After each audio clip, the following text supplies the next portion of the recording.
उतारा गया था और वहां पे जो है लंबी लड़ाई के बाद उनके परिवार। आखिर इतनी बड़ी घटना कैसे हुई? आखिर लोगों को ही क्यों उतारा गया गटर में? मशीन का उपयोग क्यों नहीं किए? बहुत सारे राजनीतिक दलों के लोगों ने सवाल किया है, उनसे जुड़े लोगों का सवाल है कि आखिर मशीन का उपयोग यहां पर सफाई के लिए क्यों नहीं किया गया। सवाल तो इसमें यह भी है कि इतनी बड़ी घटना को छिपाने की कोशिश की जा रही थी, तभी तो मृतकों के शव को एम्बुलेंस में कचरे की तरह डाल रहे थे। इतनी शर्मनाक बात है। जितना बड़ा अस्पताल, जितना बड़ा नाम, उतना बड़ा कायराना काम।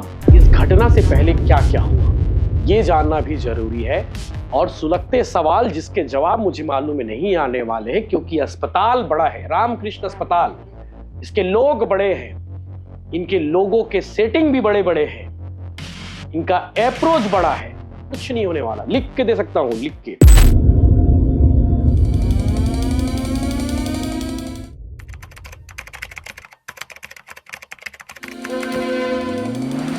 नमस्कार, जय जोहार, जय छत्तीसगढ़। मैं यशवंत साहू और आप दिखना शुरू कर चुके हैं भिलाई टाइम्स। और आप लोगों के मन में इस बात का गुस्सा जरूर होगा कि टेक्नोलॉजी का जमाना है, मशीनें आ गई है, सब कुछ सिस्टम अपग्रेड है, अपडेट है, तो फिर गटर में लोगों को क्यों उतारा जा रहा है भाई?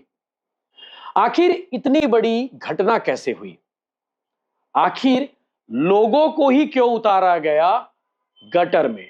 मशीन का उपयोग क्यों नहीं किए? बहुत सारे राजनीतिक दलों के लोगों ने सवाल किया है, उनसे जुड़े लोगों का सवाल है कि आखिर मशीन का उपयोग यहां पर सफाई के लिए क्यों नहीं किया गया। सवाल तो इसमें यह भी है कि इतनी बड़ी घटना को छिपाने की कोशिश की जा रही थी, तभी तो मृतकों के शव को एम्बुलेंस में कचरे की तरह डाल रहे थे। इतनी शर्मनाक बात है। जितना बड़ा अस्पताल, जितना बड़ा नाम, उतना बड़ा कायराना काम। कल देर रात तक बवाल होता रहा, हंगामा बरपता रहा, परिजन रोते रहे, बिलखते रहे, पत्रकार कवरेज करते रहे, लेकिन प्रशासन की नींद और प्रबंधन का जो जागने का जो काम है वो दोपहर के बाद हुआ। सोचिए, अनमोल मांझी 25 साल का था, गोविंद सेंद्रे 35 साल का था और सत्यम कुमार महज 22 साल का था। इन तीनों की मौत हो चुकी है। इनका एक और साथी है जो जिंदगी और मौत की जंग लड़ रहा है उसी अस्पताल में, उसका उपचार जारी है, वो गंभीर है। सवाल एक बड़ा ये है कि आखिर इस घटना से पहले क्या क्या हुआ ये जानना भी जरूरी है, और सुलगते सवाल जिसके जवाब मुझे मालूम नहीं आने वाले हैं, क्योंकि अस्पताल बड़ा है, रामकृष्ण अस्पताल, इसके लोग बड़े हैं, इनके लोगों के सेटिंग भी बड़े बड़े हैं, इनका अप्रोच बड़ा है।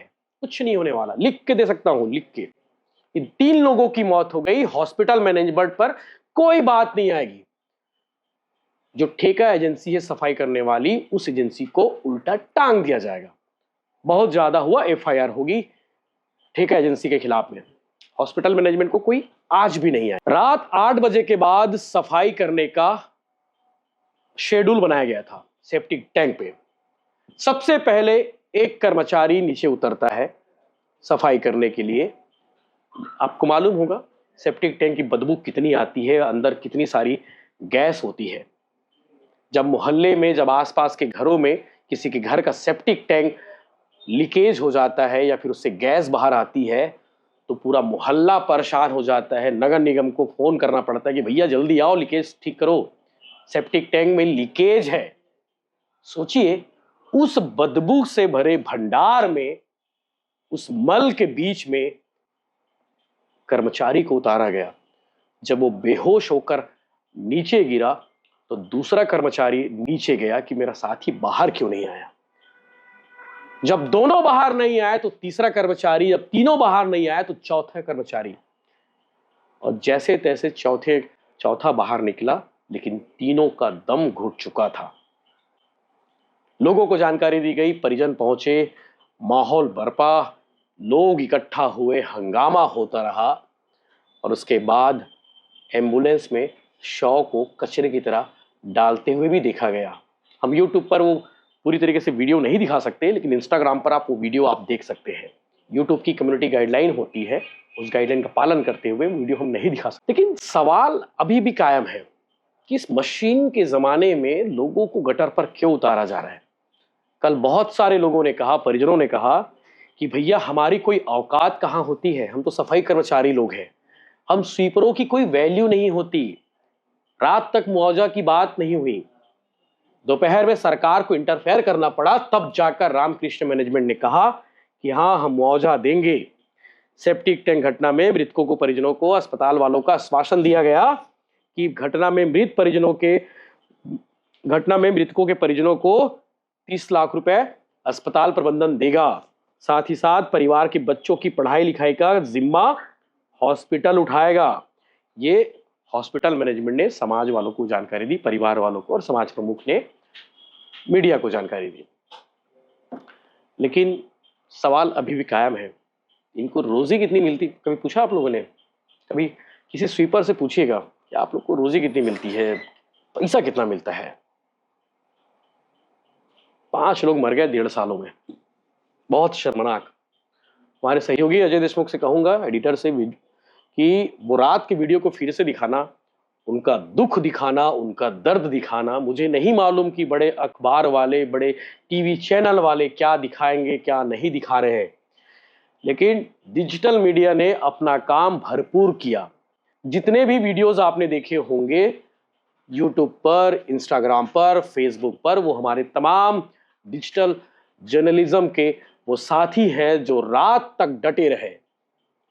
देवेश तिवारी जी डटे रहे, सीजी बॉक्स वाले, सुबह 5 बजे घर गए। वो छत्तीसगढ़ के रिपोर्टर, एक नया सहयोगी है, पुराने साथी हैं नीतीश गर्ग जी, वो भी डटे रहे।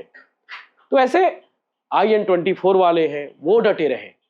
तो ये सब लोग डटे रहे इनकी आवाज बनकर, ताकि इन्हें न्याय मिल सके। लेकिन मालूम है, बड़ा अस्पताल है, बड़े लोग हैं, बड़े पैसे वाले हैं, बड़ा अप्रोच है, कुछ नहीं होने वाला। आखिर कब तक? सवाल यही सबसे बड़ा है।